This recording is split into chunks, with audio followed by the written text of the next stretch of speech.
Saudaraku, masih ingatkah persembahan yang kau berikan ketika mengikuti ibadah? Saudaraku, kita sering memberikan yang kita sebut kolekte. Dari kita masih kecil, ketika kita mengikuti ibadah sekolah minggu, kita selalu memberikan kolekte setelah mendengarkan firman Tuhan.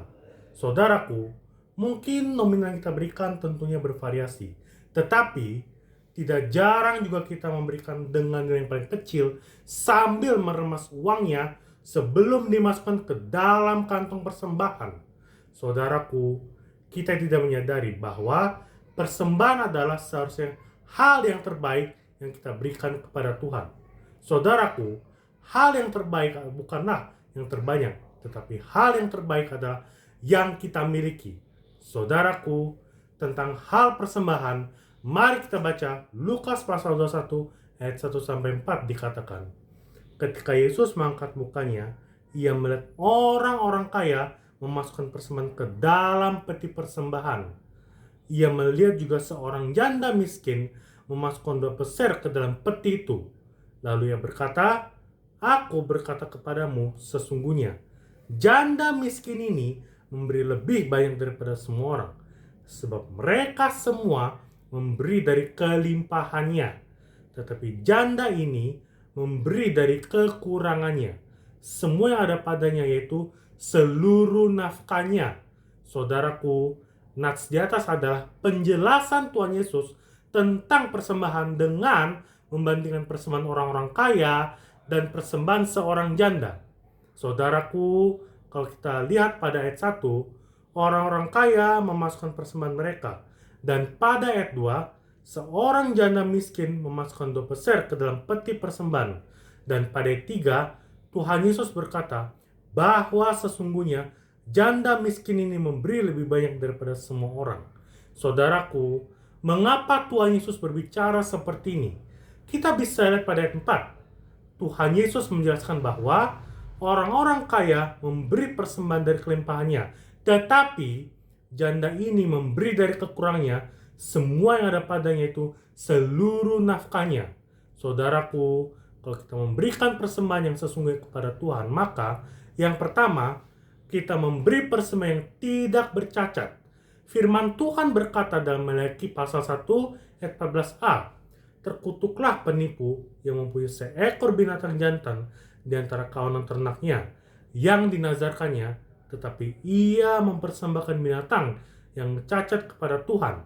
Saudaraku, kalau kita memberikan persembahan, maka kita harus mempersiapkan dari ketulusan hati kita. Kita harus memberikan yang sangat terbaik karena kita mengasihi Tuhan. Saudaraku, ketika kita memberikan kado atau hadiah yang kita kasihi, kita selalu memilih yang terbaik apapun yang kita berikan. Terlebih-lebih kepada Tuhan yang selalu mengasihi kita. Kita juga mengasihi Tuhan dan memberikan persembahan yang terbaik dan tidak bercacat. Yang kedua, memberikan persembahan dengan mengutamakan tujuan pelayanan.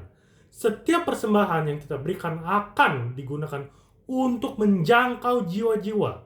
Saudaraku, para hamba Tuhan yang selalu bekerja untuk menyampaikan kabar sukacita kepada orang yang membutuhkan harus kita topang dengan persembahan syukur yang kita berikan. Saudaraku, persembahan syukur yang kita berikan digunakan untuk pelayanan memberitakan kebenaran firman Tuhan. Saudaraku, firman Tuhan berkata dalam 1 Korintus pasal 16 ayat 3, sesudah aku tiba, aku akan mengutus orang-orang yang kamu anggap layak dengan surat ke Yerusalem untuk menyampaikan pemberianmu. Yang ketiga, yang terakhir, mempersembahkan hati kita. Alkitab berkata, di mana hartamu berada, di situ hatimu berada. Saudaraku, ini adalah ungkapan yang harus kita akui. Hampir setiap kita selalu terfokus kepada harta yang bisa kita lihat. Tetapi, harta adalah berkat Tuhan. Dan untuk mendapatkan berkat Tuhan, maka kita harus mempersembahkan hati kita kepada Tuhan. Saudaraku, harta yang kita kumpulkan tidaklah kekal, karena ngengat dan karak merusakannya, dan pencuri membongkarnya serta mencurinya. Tetapi ketika kita mempersembahkan hati kita, maka berkat yang dari Tuhan akan tercurah untuk kehidupan kita selama-lamanya. Saudaraku, memberikan persembahan bukan sekedar memberikan kolekte, tetapi memberikan persembahan harus setulus hati. Tuhan Yesus memberkati kita. Haleluya. Amin. Immanuel.